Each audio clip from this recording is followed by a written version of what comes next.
All right, y'all, we back with another episode, Define Legacy. I know I'm your host, Theus Elijah McBee. All right, we got my guy, Isaiah Perry, on the show today, man. What's going on, man? Not much, man. How you, bro? I'm good, man. We appreciate you for being on. So if you could, man, just kind of introduce yourself and tell the world what it is that you do. My name is Isaiah Perry, serial entrepreneur, sell cars, fashion line, opening a new location, which is going to be a retail store, also event space, called Game Ready. Had a history playing basketball. That's kind of how me and Theus connected way back, younger days. Yeah. But yeah, I'm an entrepreneur. Yeah. So in terms of, the store coming up, could you talk to us a little bit about that process? Yeah. I mean, I have a store/event space. Yeah. So it's going to be in Concord, North Carolina, like right outside Charlotte.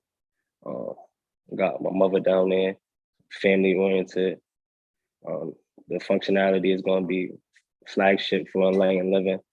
We're going to also do events there, weekends. Somebody want to do a pop-up. Somebody want to do a dinner party. Somebody wants to do kid's birthday. You know what I'm saying? Like the art shows, all of that. Just bring a different type of culture, bring a different type of energy to the Concord area. I want to do like black-owned businesses. There's a lot of people out here with a lot of dope stuff. I want to have, whether they Connecticut, whether they're Charlotte, whether they're Atlanta, whatever, if they want to come on a Friday, set up a vendor table, we're going to have that available, just things to just circulate the dollar within our community. Facts. I mean, that's extremely important too. When you talk about circulating Black dollar. So what does that kind of mean to you to know that you now are kind of a part of that?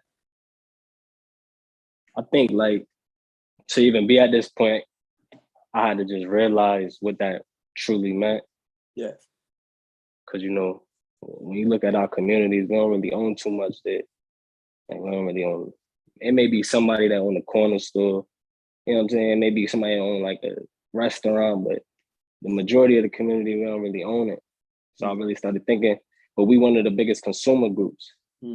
Like we spend. It ain't the fact that we don't got it. You feel me? We just spend it with other people. We've been sold, and it's a deep psychological behind that. Yeah. You know what I'm saying? So that's kind of what the enlightenment stems into. It'll get deep, but it really just realizes on like, what are we doing with our money? You feel me? And what are other communities doing with their money that we not doing? Why do they got better opportunities, or why does it seem like they got better outlooks or better? It's because some of the knowledge that's just taught. And then I think like circulating the dollar, just spending it with your brother could go a lot further than spending it with somebody outside of your community, because then they could take that money and reinvest. And the more we do that, then we got better schools, we got more resources, we got more clothing brands, we got more whatever. You see the type of emergence that's coming around right now.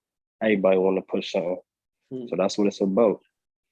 Yeah, that's a fact. I mean, damn, bro. Usually, like, when I record an episode, usually people drop jams like after, like maybe 10 minutes in, or, like they introduce themselves and whatnot. But we can get right into it. I like the idea of like circulating the Black dollar and talking about that. But you use the word we a lot, right? So what does it mean to you? So if I say collaboration over competition, what does that kind of mean to you? To me, it means the same thing as sports. Like I relate a lot of things to sports because that was a big part of my life growing up. You feel me? So I could have somebody, he my brother, he my homie, whatever. You feel me? We cool. But at the end of the day, if we both play point guard, I want to be a better point guard than him. So it ain't really about competition. And then where I think I learned collaboration is like, you could work out with him and learn his little secrets. So, you know what I'm saying? And he could iron sharpen iron at the end of the day. You feel me? So some people get confused in competition, but really competition could bring the best out of anybody once you channel that energy effectively. You feel me? Yeah. But we do need to just learn how to naturally collaborate together without competition, without us thinking like, if you rise, I'ma fall down, or the crabs in the barrel mentality. Yeah. Yeah. And it's almost like, we all can eat. It doesn't have to just be one individual. Like, we all can eat, kind of being, great at what it is that we all do. Do you feel like, though, you've kind of had this mentality for a while? One thing I learned throughout my journey over time is that connections is the most important. You feel me? Like, yeah, you can literally alter where you're going, your financial state, even your mind state on just who you hang out with. So that was definitely something that developed over time. Because that when you're young, everything just seems finite. You don't really. I wasn't really. Yeah, you think abundance, but you think that more selfish nature, just cause it's just natural. Yeah. You just want what you want out of life. You know what I'm saying? You're young and you see a certain type of life, and it could be somebody that may be closer to you, and you don't even really understand all of the nuances of all the hard work that this person took, all of like that just come with your own personal development. Yeah, yeah. So, in mentioning personal development, and when we were younger and stuff, like, what's one thing you would say that you wish you knew back then that you know now? Yeah, it's probably a lot for it's probably a lot for and it could be anything, right? Like business wise, entrepreneur wise, like whatever.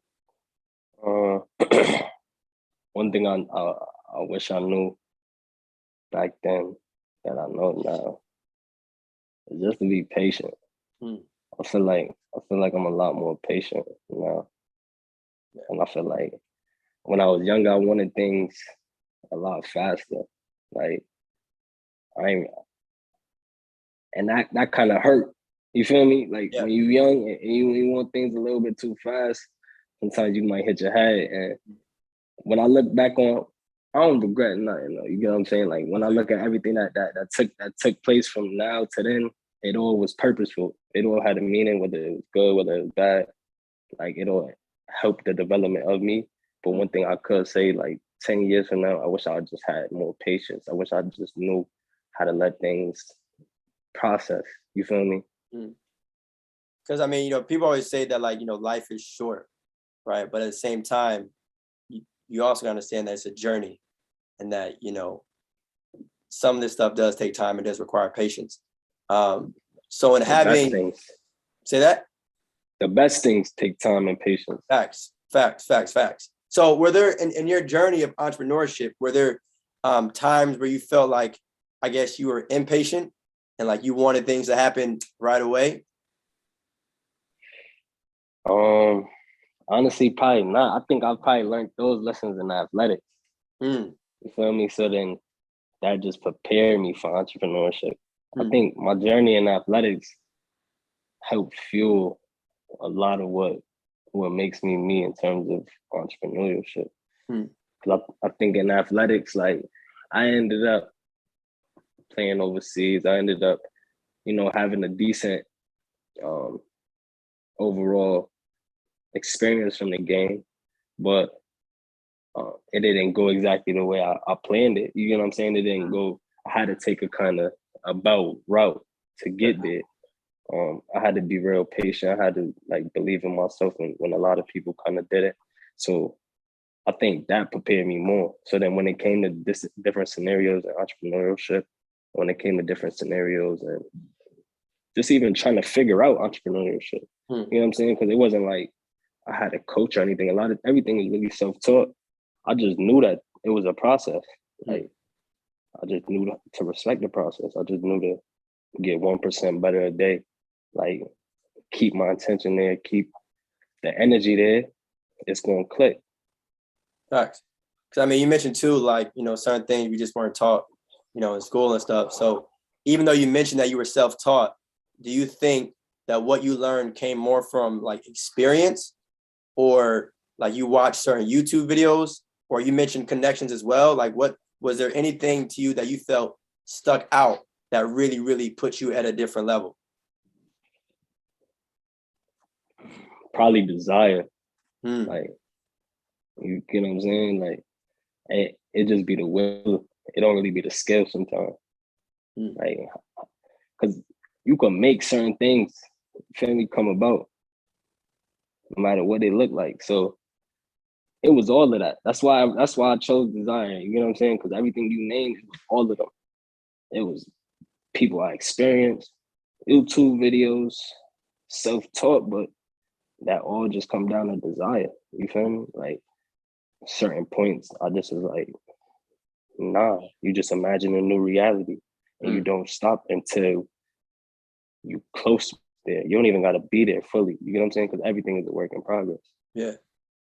And so you talk about desire and will.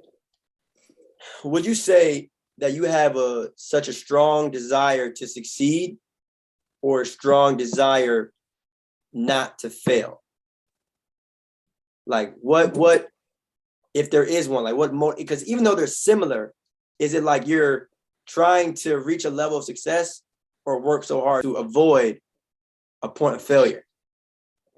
It's definitely success because failure is inevitable. And I've learned my greatest lessons in failure. Anytime somebody's seen a huge success of mine or somebody could view it as a huge success of mine, it was an even bigger loss that they didn't even know about.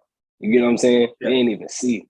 I had to stomach it. I ain't even talk about it. I ain't cry. Like, so like it be the losses for real. The losses help propel me for the success. Like I tell you this. It feels good to have my store now, but I embrace it even more because I was supposed to get a store 3 years ago. You know what I'm saying? Like I had to pull out last minute, pull my deposits out, everything. So that I took that as a loss. That was gonna be in Connecticut. That was gonna be it. To me, it was gonna be everything, but I was just spreading myself too thin at the time. So that right there is a failure. But that failure taught me the lessons that I need and helped me embrace, humble, whatever you got to go through in that failure to succeed now. You know what I'm saying? So, yeah. But you know, it's all relative. Yeah, and I would say one, but you kept going, right? And so I'm gonna ask, what made you keep going? Just overall belief. Like, when I first started the brand, it was kind of more just for myself. Like I called myself Enlightened Living before it was a clothes, before it was just an Instagram handle, but I actually just felt like that was my life. You feel me? And then once I made the clothes and I seen the reaction, that was what made me keep going. And I took breaks along the time. Like I did a shirt 2016. It had a good response. It sold out. I took a 2-year break because I still was pursuing athletics. It wasn't until I was really in Spain and I was just thinking like, I felt like a lot of people didn't have identity outside of sports. You feel me? Especially if you grew up playing it how like we grew up playing it. Like people know you for that. Yeah. Hey, you know what I'm saying? Like, so then a lot of people can't really transition and see themselves like what they gonna do after that. And I never saw myself, especially as I got older and especially like after high school, I didn't see myself wanting to be stuck in that. I wanted to find out what I was into outside of basketball. I always knew I was going to have a business, but I couldn't tell you what the business was going to be. You know what I'm saying? So to answer your question, I just think that like, no matter how long of a break I take, whether if it's 6 months, whether if it's a year, that's just natural. You know what I'm saying? Like I'm still human. I got stuff going on. I got family. I got things that I got to attend to. Those stuffs help my creative processes. It allowed me to come back at it with a new perspective and a new eye. So what would you say, even before the 3 years difference, right, was your first opportunity into being an entrepreneur?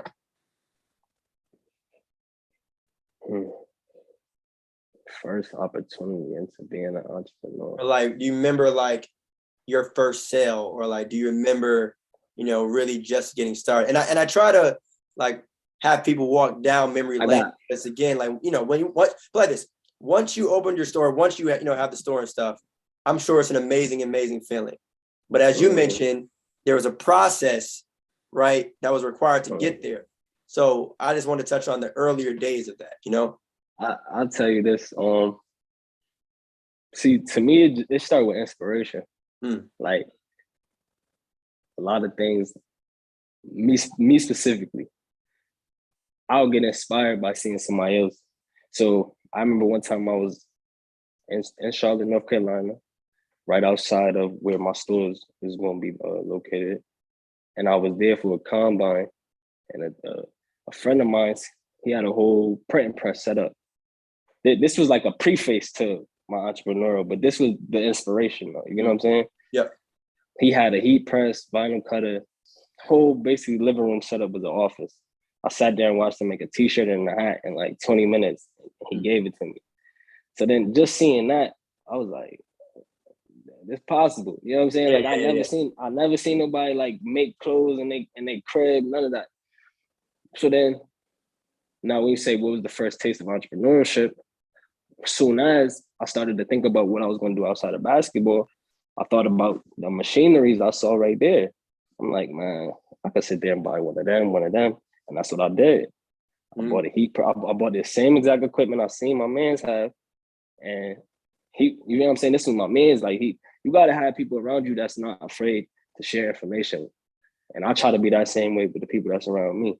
So my man's could have been like, nah, I ain't going to tell you. You know what I'm saying? But he told me exactly the machines he got. He gave me every resource he had. I bought the machines and I started printing up. It really first started off like just getting my confidence.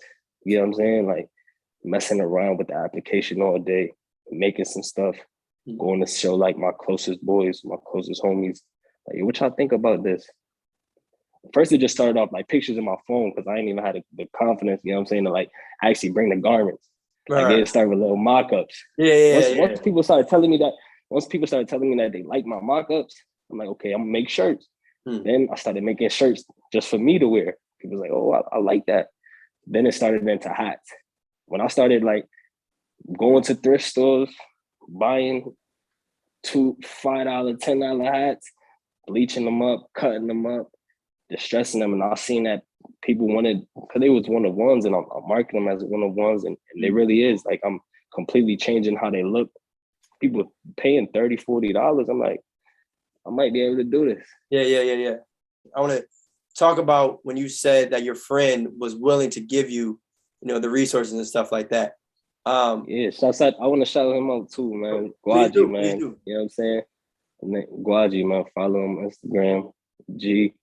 GUA. My bad. GGI. Yeah. GUAGGI. Guaji. And how was that? How do you think that probably made you all's friendship even stronger? He was always like somebody that just kept it real. You know what I'm saying? Like we met during my kind of sabbatical outside of basketball, where I was just trying to do the school route, college route, wasn't really going to class. You know what I'm saying? It ended up not really working, but I met him at a semester at Johnson C. Smith in Charlotte. I was there for only one semester. He was an older dude.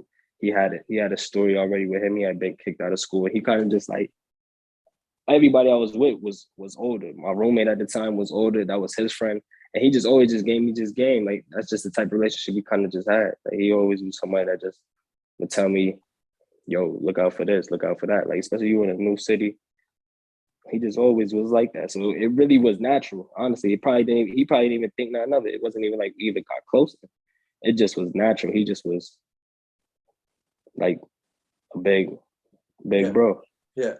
And do you think, you plan or would do something like that, kind of similar, like moving forward in terms of like, with the next generation, not necessarily like being a specific mentor, but just the overall importance of like being willing to help other people, because I think when you talk about like circulating the Black dollar, it's almost as if like, obviously that has to happen, but it also helps when we circulate the education, right? So no, for sure. I try to do that to my closest people always. Like, and even one thing I definitely will do moving forward is try to create or implement things that people who want to know, they could come. You know what I'm saying? Whether it's a program, whether it's a class, or whether it's, you know, I got plans for all of that type of stuff. But in terms of in the network, anybody that's close to me or got any access to me, whether you follow me on Instagram, whether you follow, you know what I'm saying, you can hit me up and I'm gonna tell you. Like, I don't really hold resources from people. People always hitting me up about this. People hitting me up about that. It could be a conflict of interest. I'm going to tell you. I'm going to introduce you to people. Like, I don't really got a problem with doing that. That's how I feel like people stay doing it for me. Because once I pay it forward, it always seems to come back. Facts. Okay. Yeah, I just want to make sure, I asked and talked to you about that because, like I said, the passing of the currency is obviously one thing, but also, being willing to be open and transparent with other people about education is dope too. But talk to me though, more specifically about the event space and kind of the goals and plans you have for that. So the event space is kind of fairly new. I'm excited about it. It's really kind of a simple play that not anybody could kind of really get into. Is money to be made in it. You feel me? It's basically like you don't even really have to own the property. You can lease the property. You can rent the property at a upcharge, hourly upcharge, provide add-ons, whether it be chairs, tables, whatever, baby showers, marquee letters. If they need 360 spins, so much money to be made. Like, you look at it, just on Saturdays alone, you do an 8-hour event. I don't want to talk prices on here, you know what I'm saying? You do an 8-hour event, you know what I'm saying, for depending on what your size is. My space is 2,400, so that's decent sized space. Look, you can make your rent and just on Saturdays alone. As well as, my biggest thing is being in COVID, having a business. I want to have something that's versatile. You know what I'm saying? Something that I could franchise or take something multiple places and also be a flagship for my brand. So I could run pop-ups there for the brand all day. The retail space is going to be the Monday through Thursday. We're going to try to do the events on the weekends. But we just want to basically create a community for like people like me, like you said, paying it forward. I know there's other entrepreneurs. One of the biggest things I knew and I experienced just on my entrepreneurial journey was like finding places to sell at. You know what I'm saying? Like, I done sold out the trunk.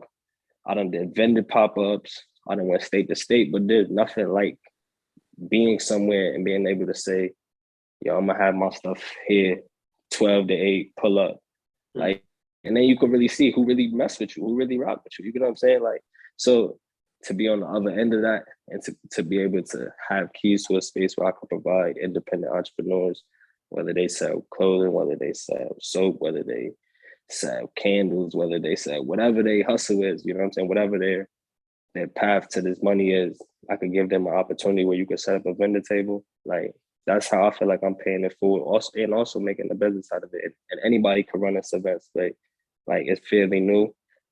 You could find property in your town, your city, rent it out, and then eventually possibly own it. Like we was talking about. Like, Do you wish, and maybe you have, but do you wish that you had something like this when you were first getting started? Like a location that, it just would have been nice to be able to be a vendor at one of these pop-ups? When I first got started, I was doing any pop-up, any and every pop-up. You know what I'm saying? Like, I promise you, bro, I was burning the road. I was doing so many pop-ups, I had to slow down because some was good and some was trash. You know what I'm saying? Like, some had the foot traffic, some I'm in a American Legion somewhere, you know, it's like wasting my time. Yeah. I definitely know how I feel, and even I had an opportunity to put my stuff in the Buckland Hills Mall remix when they still had the spot remix. I was paying for wall space, so I know what it does for the audience. Like, building brands is hard, especially clothing. Like, you know what I'm saying? Anything to show growth, anything that's going to show that you serious, that's going to be able to separate yourself, that's priceless. But the exposure definitely helps. right? Sure. In terms of, like the certain pop-ups, however you evaluate them, right? Some being good, some being not as good, I'll say. But how do you think the overall exposure kind of helps you out? I think the exposure, it all depends, bro. I ain't gonna sit there and lie to you. Some of them be a waste of time, but some of them don't. Like, it all depends. If you're gonna do somebody event, do your research on maybe events they did before. I'm coming into the event space knowing that I've been a part of people's events and knowing that I've thrown my own events. You know what I'm saying? I've done fashion shows at the Yard Grove Stadium where I'm probably one of the few. They let me rent the whole top player desk and have people walk. You know what I'm saying? Like this, like 2-3 years ago, I got my name all on the jumbotron. So I done been a part of events and I done put my own event on. And I think the biggest thing that you want to do is just do your research, because some people it's just a play for the vendor table. And also, if you was a brand, get into throwing your own events. Like, and that's part of what they could do right here with me. You could rent my space out and you could have your own event. You could just sit, the whole store is yours, whether you want to be it for the day, for the week, whatever. You know what I'm saying? Yeah. See, because to me, that's an industry that I feel like not a lot of people might be hip to. I mean, like, people talk about, stocks and real estate and, those are like the common ones. But event space, like, you start thinking like, oh shit, like maybe this is, an area that I might kind of look into, right? And out of all of them things, you don't necessarily need too much to get started, bro. Like, find a decent space. If you got to rehab it, you get in it with what's going on right now, Corona and everything, you could probably negotiate a decent deal where you could get the rehab months free.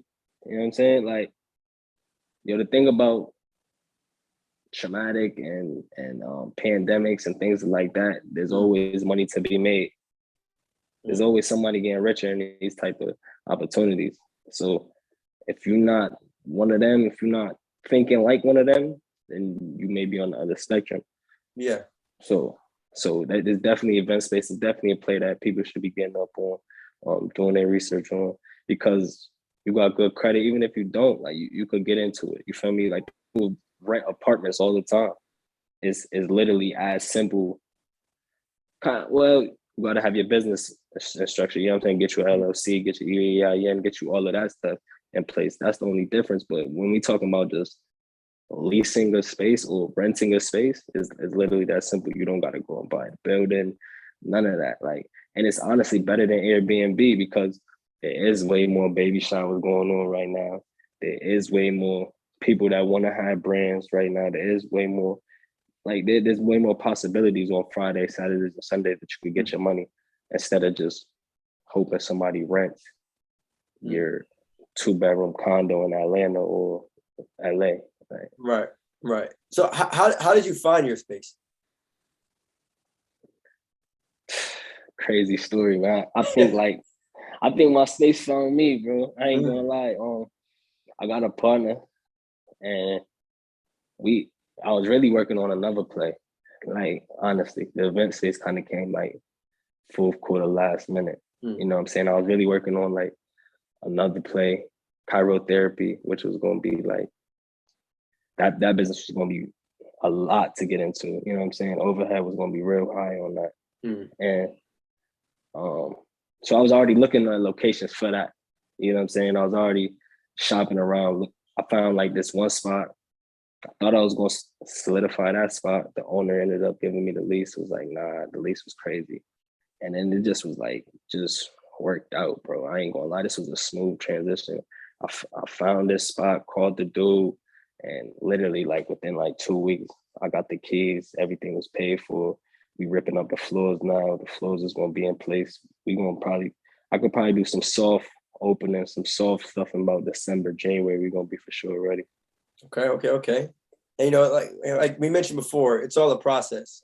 And I asked that, how you found your space, because, obviously that's probably the biggest part of having, that type of business, is actually having a quality space. But no, don't get me wrong. It wasn't quality when I found it. Like I'm saying, like, really, it's right. just Well, resources. I mean, like the potential of it. I mean, Yeah, you could go on Zillow, like, you know what I'm saying? Like, it wasn't more than like Zillow searches, calling a couple people, pulling up on vacant buildings. It wasn't like I looked for a certain space that had potential. I actually was looking for something that really looked like it was vacant for a year plus. So that way I knew how I can negotiate the terms with you know what I'm saying, with the owner, with the Yeah, I hear you. I property hear you. I manager. hear you. I hear you. Yeah, this prime real estate, you know what I'm saying? We is in the plaza and we is a great location, but nobody rented this for a year. So you ain't got people beating down your doors. You gotta kind of, you know, it's all this leverage. You feel Yeah, me? yeah. We gotta, work on the same team kind of thing. Cause like, you can say a price, but like you said, if you know the number slash the information, like, you know what I'm saying? You know, I know what I'm talking about. You know what I'm saying? So Yeah. but highlight me too about enlightened living and kind of what that means to you. That's my baby right there. Like that's like my purpose. You feel me? That helped me, people around me, gave opportunities, and it just showed people. You feel me? I literally could see the shift from when I first started the ideation or the concept of, and like, you feel me? Before it was the gear, before it was the fashion shows, before I was doing events, before I was selling clothes, before it was in this state. Like, it's just been a blessing. You feel me? I ain't gonna lie. Like, it's been something that I've been able to focus on and create a different identity for myself outside of athletics. Um, it's really just about growth, literally like the name say, enlightened living. Like, each one teach one, just knowledge of self, just learning yourself. You know what I'm saying? Like, you ain't got to be perfect. You could be wherever you at with it. Like, as long as your ends justify the means. You feel me? As long as what you're doing right now, you got to end to it. You got to end game with it. That's kind of how Enlighten started. That's kind of been the whole concept of Enlighten. And it really just started with me, a heat press, and a vinyl cutter. And then now we like 4 or 5 different states strong. We got manufacturing in Los Angeles. We're gonna have the flagship store in LA. We done did photo shoots with big name people in Atlanta. We've been moving, and it's just good to see. Like, it was able to help a lot of people around. You know, one of my good friends, Jerron Ali, when he was able to get out of his situation, I was able to give him a job through my LLC. You know what I'm saying? With his halfway house, he was able to come out and be working as a cameraman for Enlighten at the time. Like, it just showed a lot of people around me that this was possible. You feel me? Because back in the day, you gotta think about it. 10 years ago, social media, Instagram wasn't that popping. There wasn't that many success stories. If you would have told people you wanted to do a podcast, they'd have been like, "What's a podcast?" You know what I'm saying? If you didn't say that you was doing corporate America, but that was always me. Like 10 years ago, I was telling my mother, like, I'm not about to work a job. Yeah. Like, what is you talking about? She looking at me like I'm crazy, and I'm telling her, like, it ain't gonna be no middle class neither. So you either gonna get rich or what? Like, Yeah, facts. She looking at me like I'm crazy. Now she see the way that the world is going, and she like, nah, he knew something.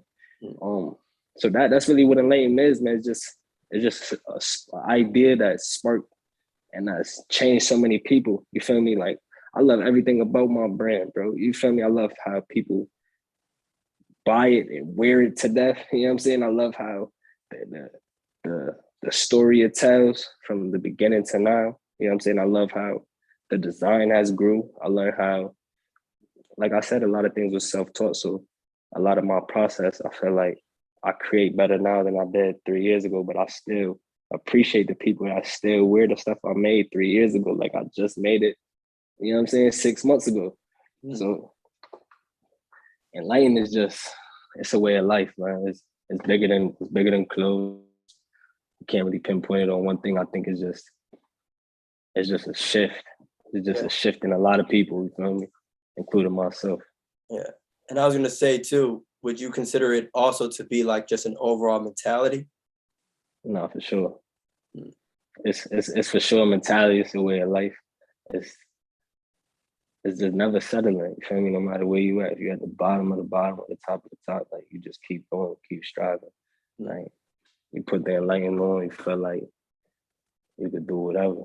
Yeah. Like, you could accomplish it. Like, but you can't just will it. You can will it, but you can't just wear it. You know what I'm saying? Like, you really got to go out there and get to work, whether it's photography, whether it's athletics, whether it's business, whatever. Like, be serious about, you know what I'm saying? Yeah. Hold yourself accountable and the people around you accountable. Facts. That's some real shit, man. And so I think I heard you mention early on too that you were into cars. Did I hear you say that? Yeah, I sell cars as well. I got an auction license. Okay. Yeah, we gotta have a convo about that. So what was that overall process and journey like? No. So look, the crazy thing about it, man, manifestation is real, bro. You feel me? Like, people gotta be real clear on what they want out of this life. I remember being in Spain, and the overseas life was cool. Like, I liked it, but at the end of the day, I always just thought about, like, what is gonna be my identity after that. And I remember just sitting there on an iPad writing out what I was gonna do. I was like, man, I'm gonna get my auction license. I'm gonna sell cars. I ain't know nothing about cars. You feel me? But I understood from young buy and sell. Maybe even before I understood assets and liabilities. You feel me? I understood the concept of buying something for $10 and selling it for 20. So I'm like, man, cars is a good little niche. And then I had to play for enlightened living. I literally sat there, wrote all this down. I didn't know how I was gonna get to these certain steps. I didn't know who the manufacturer was gonna be. None of this stuff. I just sat there and wrote it. Came back to the United States. I requested some type of information from the state of Connecticut about opening the auction license. They sent me like a 20-page booklet, bro. You know what I'm saying? I'm sitting there looking at this stuff and I'm like, yeah, there's no way I'm gonna get it. Like, it's quiet. It's chalk. You feel me? Yeah, I was about to say 20 pages is, the whole, yeah. But it was talking about like zoning and all, man. I'm like, I don't know what they talking about. Mm-hmm. But look, though, sometimes it's not about what you know, it's who you know. Mm-hmm. You feel me? I had a cousin at the time who knew that I had a buy and sell mentality. You feel me? I liked it to find it. So her man at the time had an auction license. He was structuring his own dealership. So she like, yo, I think I'm gonna hook you up with this dude, giving me a number. Maybe I could start selling cars together. So literally just off of that introduction, I'm telling you, a lot of my success and the thing is just off connections, really. I ain't gonna lie. I was able to link up with him. We had a genuine relationship. And then since then, he taught me the game of selling cars. I was selling cars for about 3-4 years now. Damn. That's kind of dope, man. Again, that's another thing that I feel like, I mean, maybe people are into, but like, it's definitely not one of the most common, hustles out there. So all right. So what would you say, like, people would have to know about, if they want to get into that business? Cars? Yeah. Find somebody that could teach you the business, because it's definitely like a closed off type of business. You know what I'm saying? You go to these auctions, you don't really see too many people that look like us. You know what I'm saying? Like, it ain't even too many people like us that got big lots. You know what I'm saying? So you definitely got to find somebody that's going to teach you the game. It definitely is a game to it. And two, you could just have a passion for it. Like, you could self-taught. Like, you can honestly make more money sometimes just flipping cars on Facebook than some people could buying cars at an auction. Like, it's how you approach it. You know what I'm saying? Like, some people could go up to the auctions, buy a car, make $800. You may know what you're doing, buy the right car on Facebook Marketplace, whoop-de-whoop, make $2,000 off it. Like, it's all in how you go about it. You feel me? But you really got to get next to somebody that's going to really be able to put you under the wing. Because a lot of the auctions was like 6 a.m. rides, and me and my mans, and he just was teaching me the game, like telling me, knowing your market. And I think selling cars helped me sell clothes.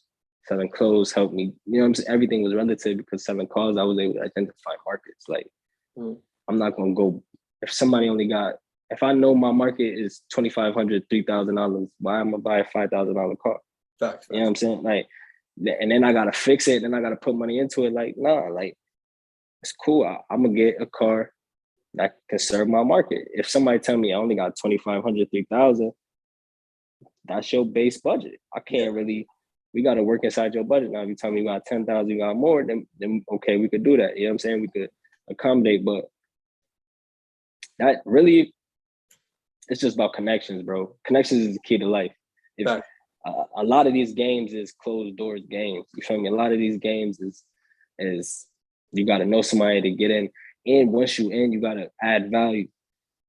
You can't just be in just trying to take from everybody. You got to figure out how you can help that person. And I think that's why a lot of people share things with me, or why I share things with a lot of people, is because I understand it's a two-way street. Providing value. So I obviously agree with that. And so do you feel, when people like ask and ask and ask, as opposed to help and help and help, what type of, I guess, is there a level of pride that a person has to have in order to reach that level?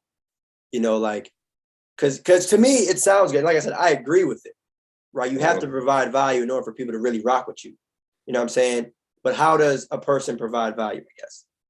Sometimes value is just being a good, you feel me? A good person, bro. Like I ain't even gonna lie, bro. You know how many things just happen by like having genuine connections with people. You feel me? You don't even really want nothing from them. You got whatever you got going on, and you may just tap in with them. Like, you feel me? Yo, what up?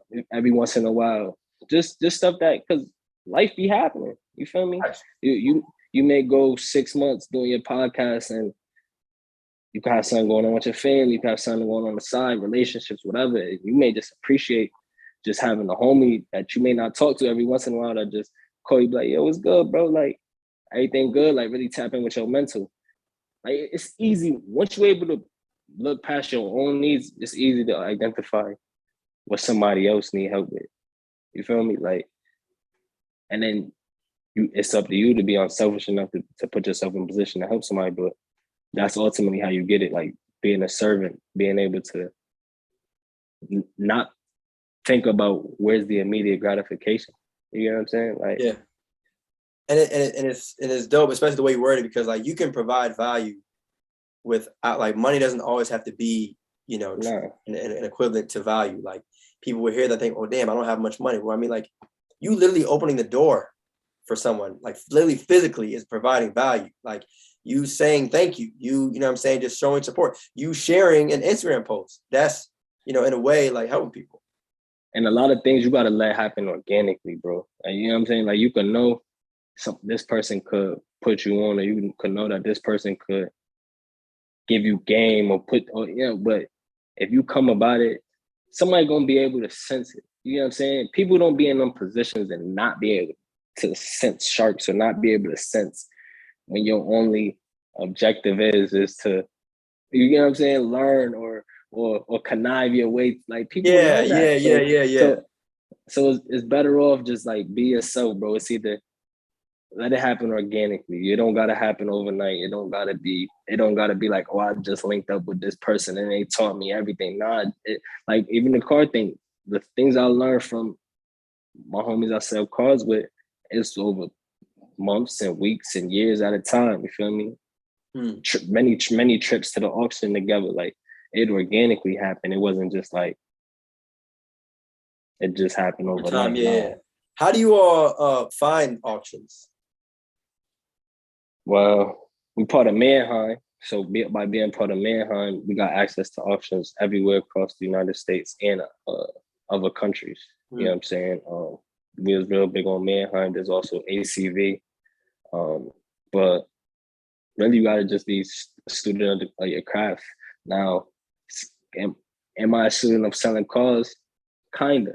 Like, a car to me is like a short-term play that I could do in the long-term game, but it's not my passion. You know what I'm saying? Like, cars are not my passion. It's a tool that I use to provide for myself, a tool that I use to fund my business. But I don't sit there and just dream about, you know what I'm saying? Right.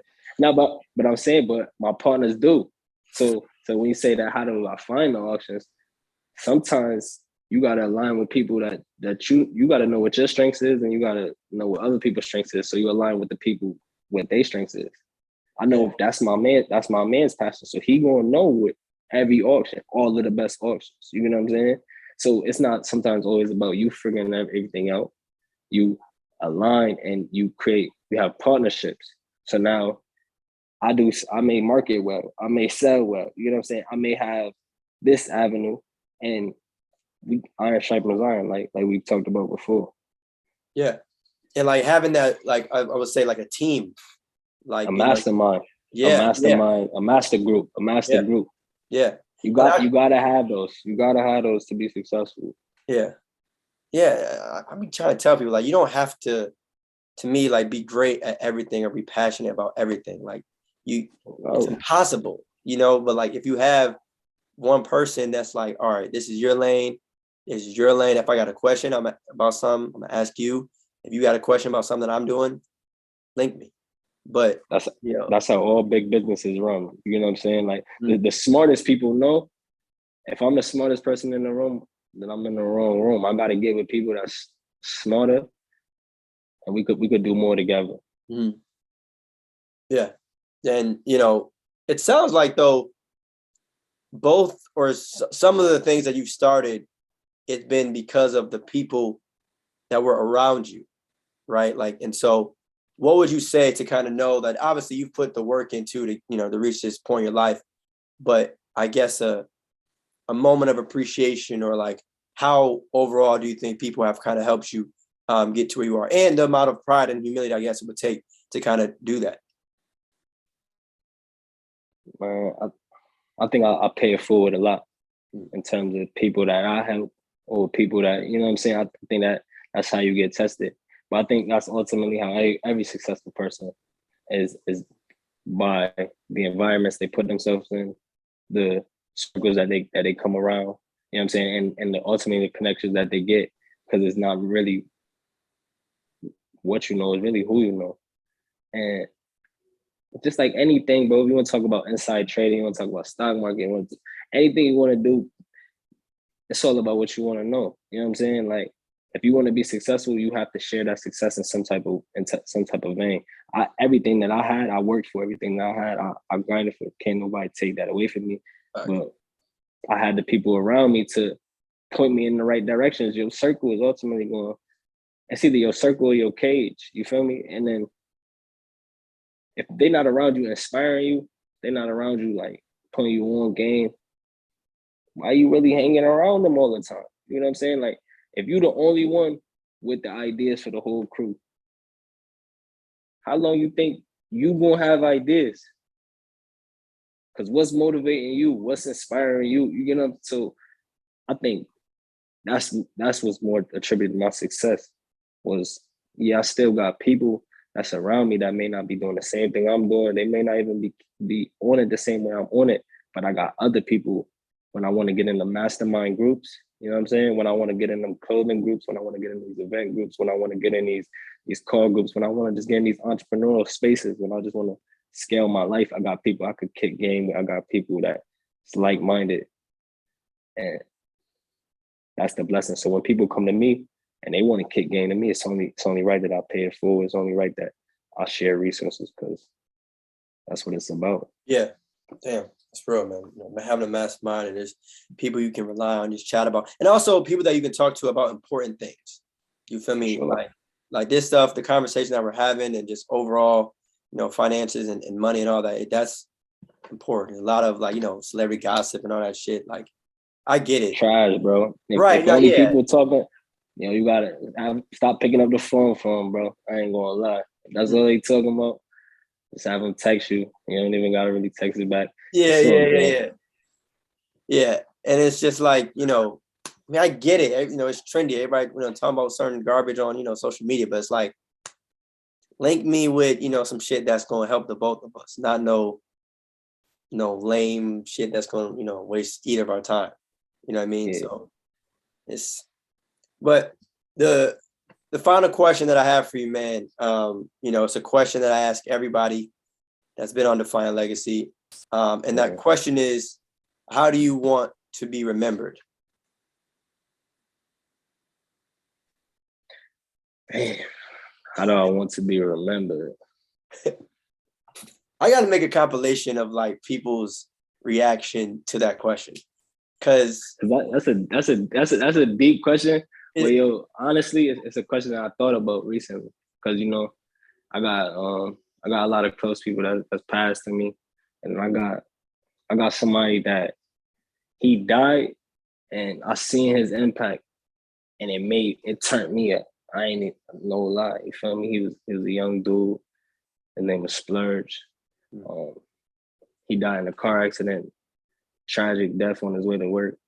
And then I seen the impact that his death had on so many people. Like his funeral was flooded. He like same age as me, 27. They talking about him on the news.